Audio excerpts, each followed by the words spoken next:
God within me now. I'm not a body, I am free, for I'm still as God created me.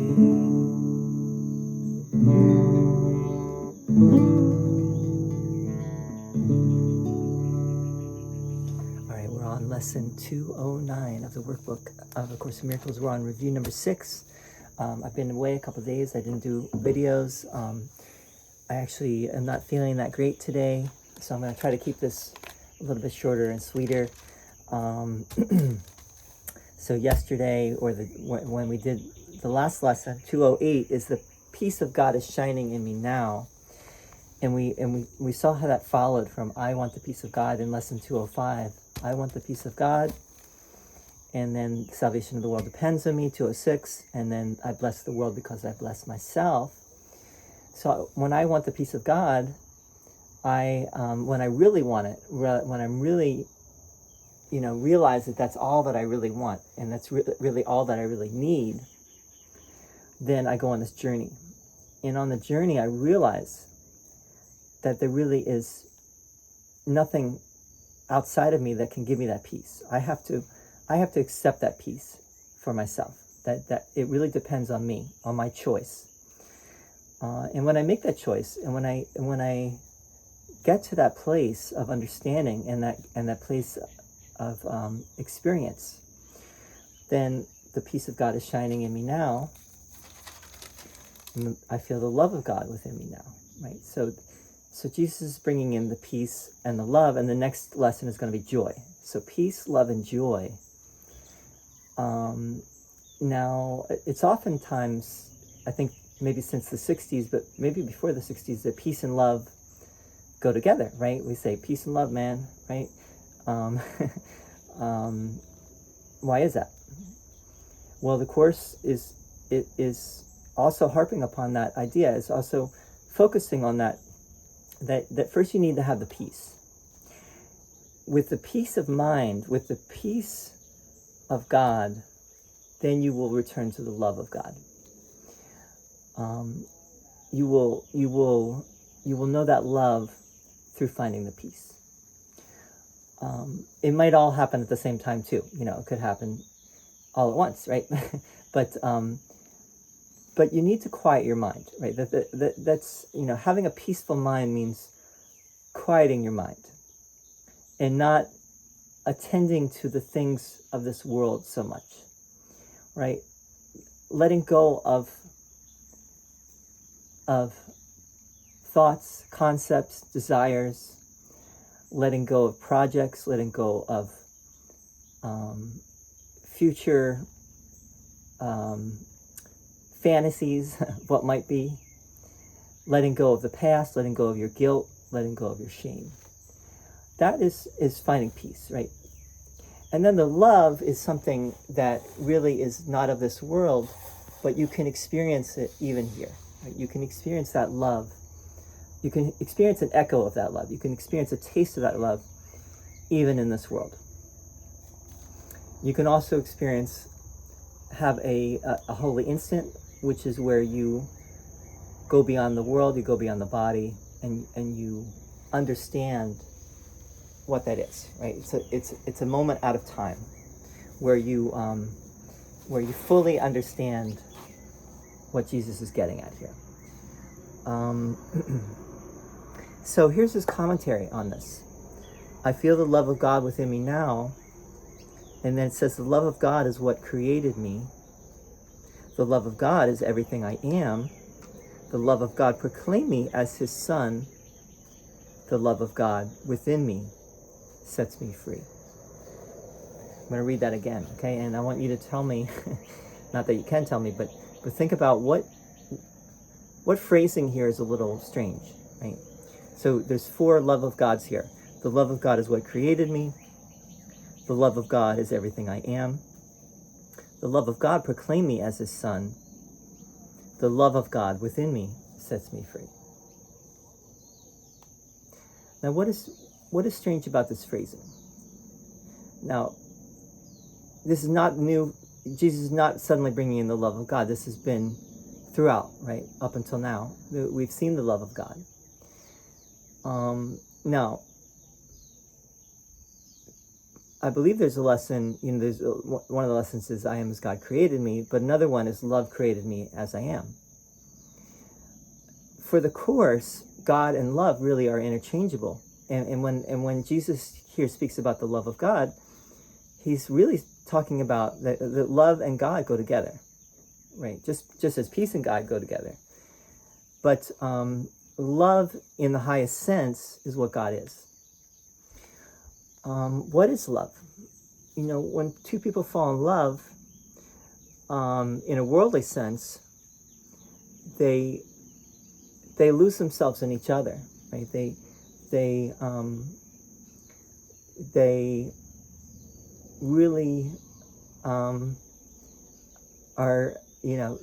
if you're really in love, you can't stop thinking about your beloved, and you do everything for your beloved, and everything is all right because your beloved is there, and because you have that, and you know that that's true. But what if that was just not between you and your beloved, but what if that was between you and everyone, right? What if that was between you and everything? That's the love. That's getting closer to what the love of God is. The love of God would be, that you feel that deep connection to everything. Now, Jesus, the phrasing that's weird here is that it says the love of God is what created me. Why does Jesus say, why does he not say, God is what created me? right? Why does he not say, God proclaimed me as his son? Wouldn't that be more correct? Why does it say the love of God proclaimed me as his son? Isn't that a little bit weird? And this is getting to the idea that I am not a body and God is not a body. Right? God does not have lips. God does not have a voice. That's why the Holy Spirit, in a way, is the voice for God, because God does not speak. Right? The Holy Spirit also, in a way, does not speak. But, the Course is taking us to a finer and subtler understanding of what God is. And it's taking us beyond the material, taking us beyond the physical, taking us beyond anthropomorphism, where we think of God as a person, or as just a bigger person or bigger personality. Now we're starting to understand God as an abstraction. And in that sense, the love of God is what created me does make perfect sense in that regard, right? That my true essence is that love of God, right? That is what I am in my essence. I am not a body. I'm not a personality. I'm not an ego. I am none other than the love of God.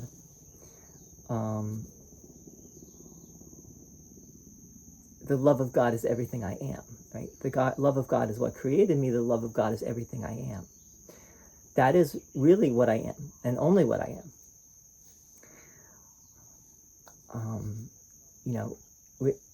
We probably have to hear this a million times to really fully get it and to really fully be it. Because, as Jesus says somewhere else in the Course, we have to hear the truth about ourselves often because our mind is so caught up in false concepts, in mistaken identities. So we need to hear these things again and again until it really registers.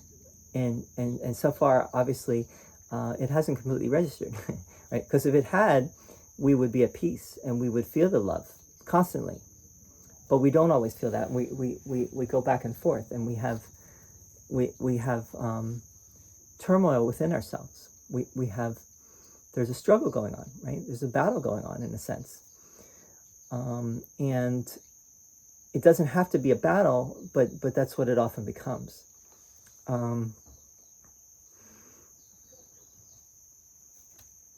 So anyway, said I was going to keep it short and sweet. I hope this was helpful a little bit today. Thank you so much for tuning in. And it's all about love, and it's all about bridging the gap between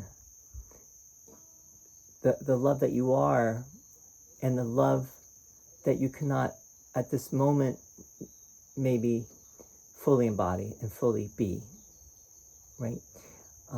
But you want to be that. And I'll just say, there's a quote that I read in one of my other videos where John Lennon says, where he said, I'm not always loving, but and I have not always been loving. I've been mean. I've been cruel. I've been malicious. Sometimes I'm paraphrasing. He didn't say it exactly this way, but I want to be loving, right? I want to be loving, and I think that's that's a very honest statement. And people, like I've been saying, people take John Lennon to task for that, but for his past, but when we do that to John, we do that to ourselves, right? So let's stop doing that, because John, just like us, is on the same journey, right? I'm speaking in the present tense. It might not be the present tense anymore, but John is just a symbol for someone who's deep on the spiritual path, who is becoming more and more honest with himself. And I'll say this, I listened to an interview with his first wife, Cynthia, and for all the people that hate on John, she didn't, right? She kept on loving him, because she knew him for what he really was, right? She had lived with him for 6 years or 7 years or something like that, and so she knew the real John, right? The real person, and she never made that mistake. Well, maybe she did. Maybe she had her moments where she was critical, but I think ultimately she came around to respecting John and still loving him no matter what, right? And I think Julian also learned that from his mother. And I just read an interview with Julian in which he's also very, very spiritual, and very understanding of these kinds of things. And what he said at the end, I think, is what I want to say to you here at the end, which he said, stay the course. so I'm going to say that, stay the course, for all of us. Don't let the darkness overcome the light within you. What is light can shine the light on the darkness, and the darkness will be no more. And you can always bring the light to the darkness. And it's easy. As John said, it's simple, it's easy. Love is all you need, right? I'm not a body, I am free. I'm still as God created me. I'm not a body, I am free. For I'm still as God created me.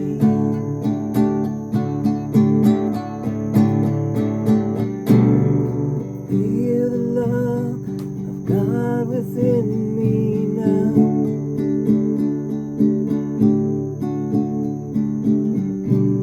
I feel the love of God within me now.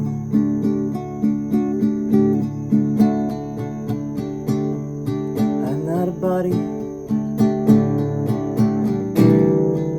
I am free.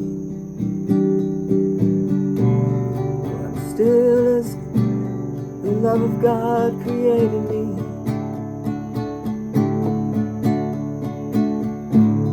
I'm not a body, I am free. I'm still as the love of God created me.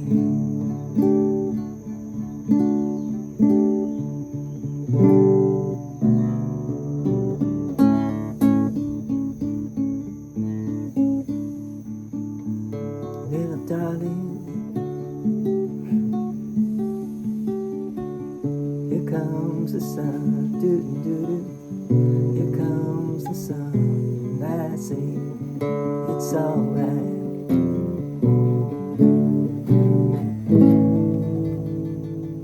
All right, stay the course.